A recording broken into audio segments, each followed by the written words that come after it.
어제 발표된 KBS 여론조사 세부 지표가 공개됐습니다. 역시나 KBS 아니랄까봐 쏙 빼놓은 문항이 있었습니다.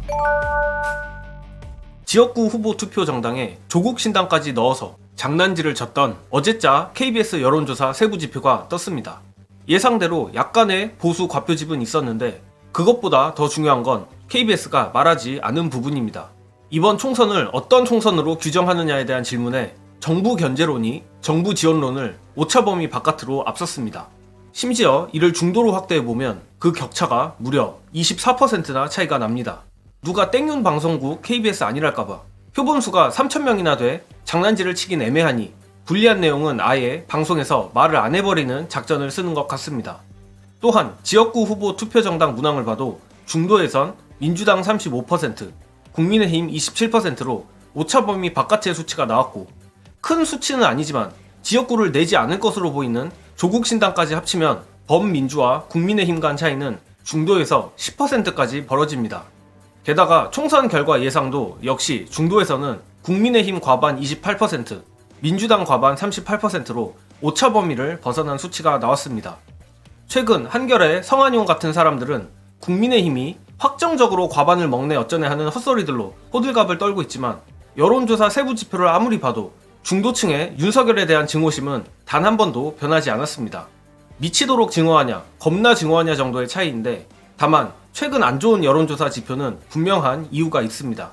이번 KBS 여론조사에서 정확히 파악이 되는 부분은 보수 과표집도 과표집이지만 진보층은 상당히 이완돼 있고 보수층은 결집이 극대화됐다는 게 눈에 띕니다.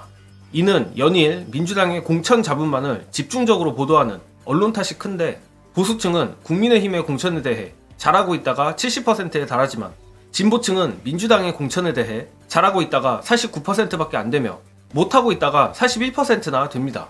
즉 보수층은 표집이 많이 되는 것뿐만 아니라 내부적으로 똘똘 뭉쳐있는데 진보층은 그 반대라는 겁니다. 그리고 그 결과가 최근에 여론조사 수치로 나타나고 있는 것입니다.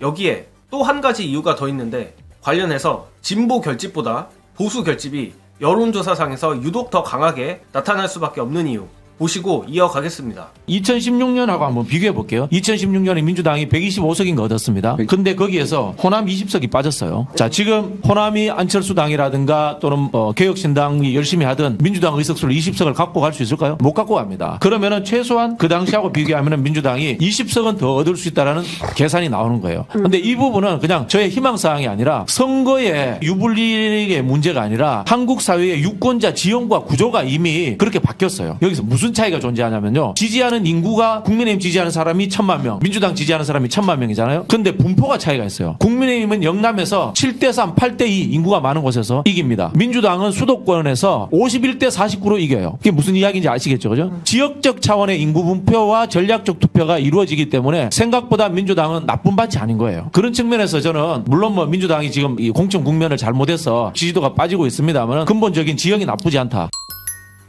인구 구조상의 문제도 있지만 앞서 말한 대로 최근 진보층이 뭉쳐있지 못한 것은 엄연한 사실입니다. 진보층이라고 다 같은 진보층이 아니라 분명 약지지층도 있을 수밖에 없습니다. 이들은 주로 언론이 쏟아내는 뉴스를 통해 정보를 습득하기 때문에 자연스럽게 민주당 공천파동 소식만 접하다 보니 효능감을 상실하여 여론조사에 적극적으로 응답하지 않거나 홧김에 민주당이 못마땅하다고 답변을 하는 것입니다. 이를 위해선 민주당이 지지층으로 하여금 효능감을 느낄 수 있는 행보들을 보여야 여론조사 수치가 좋아질 텐데 솔직히 최근 민주당은 아무것도 하지 못한 게 사실입니다. 하루빨리 민주당이 이런 심각성을 인식하여 막바지에 다다른 공천 과정 중에도 다시 국민의힘을 향한 날카로운 공격을 하길 바라며 이번 영상은 여기까지 하겠습니다. 시청해주신 여러분 감사합니다.